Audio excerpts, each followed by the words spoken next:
श्लोक 19। भय का शंखनाद या धर्म का उद्घोष। सघोषो धार्तराष्ट्राणाम हृदयानि व्यधारयत् नभश्च पृथिवीं चैव तुमुलोऽभ्यनुनादयन् एकोनविंशतिः। सरल भावार्थ। पांडवों के शंखों की प्रचंड ध्वनि आकाश और पृथ्वी में गूंज उठी। उस दिव्य घोष ने केवल वातावरण को ही नहीं बल्कि धृतराष्ट्र के पुत्रों के हृदयों को भी भय से विचलित कर दिया। महाभारत का यह दृश्य केवल इतिहास की घटना नहीं है, यह प्रत्येक मनुष्य के जीवन का दर्पण है। आइए इसकी विवेचना करें। आज हमारा युद्ध तलवारों से नहीं बल्कि परिस्थितियों से है। कोई बीमारी से लड़ रहा है, कोई आर्थिक संकट से, कोई असफलता के भय से, कोई परिवार की जिम्मेदारियों से, तो कोई अपने ही मन की बेचैनी और अकेलेपन से। हमारे जीवन में भी ऐसे क्षण आते हैं जब भीतर का भय हमारे साहस से अधिक बड़ा दिखाई देने लगता है। उसी प्रकार धृतराष्ट्र के पुत्रों का भय केवल शंख की आवाज से नहीं था, वह उस सत्य का भय था जिससे वे वर्षों से आंखें चुरा रहे थे। अधर्म का सबसे बड़ा भय यही होता है कि एक दिन सत्य उसके सामने खड़ा हो जाएगा। डर कहाँ जन्म लेता है? अधिकांश भय वास्तविक परिस्थितियों से नहीं बल्कि हमारी कल्पनाओं से उत्पन्न होता है। मन भविष्य की आशंकाओं का ऐसा चित्र बना देता है जो वास्तविकता से कहीं अधिक भयावह होता है।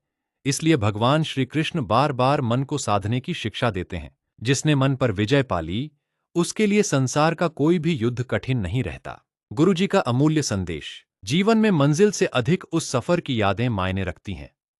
यह केवल प्रेरणादायक वाक्य नहीं बल्कि गीता के कर्मयोग का सार है। जब हमारा संपूर्ण ध्यान केवल परिणाम पर होता है तब भय हमारे साथ चलता है।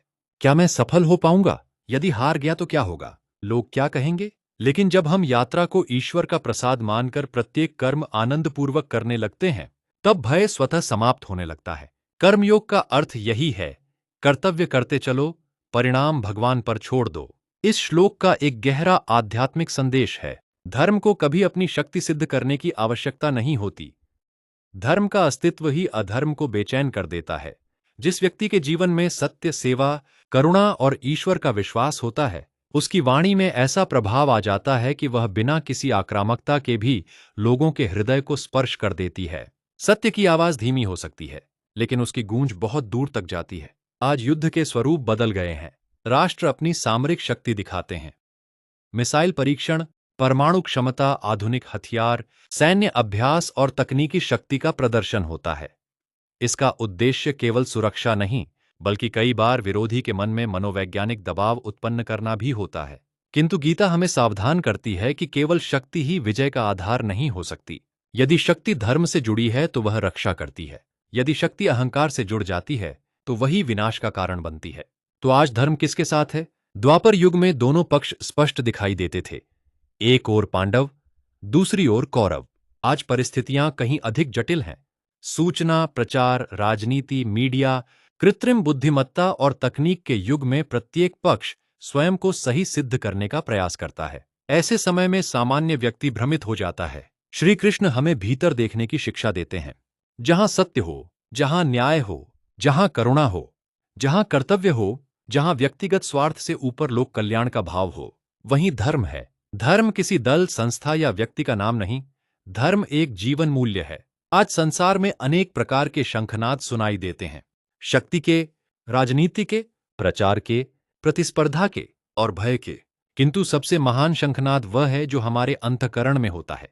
जब कोई व्यक्ति सत्य बोलने का साहस करता है, जब वह अन्याय के सामने झुकता नहीं, जब वह सेवा को अपने जीवन का उद्देश्य बना लेता है, जब वह ईश्वर पर विश्वास रखकर अपना कर्तव्य निभाता है, तब उसका संपूर्ण जीवन धर्म का शंखनाद बन जाता है। ऐसा शंखनाद किसी को डराता नहीं बल्कि सोई हुई चेतना को जगाता है। सेवा गुरुजी चैनल का संदेश। महाभारत का शंखनाद केवल युद्ध आरंभ करने के लिए नहीं था, वह मनुष्य की चेतना जगाने का आह्वान था। आज आवश्यकता बाहरी शंख बजाने की नहीं बल्कि अपने भीतर सत्य, सेवा, साहस, करुणा और श्रद्धा का शंखनाद करने की है। जब हमारा अंतःकरण जागृत होगा तब भय स्वयं समाप्त हो जाएगा। जय श्री कृष्ण। राधे राधे।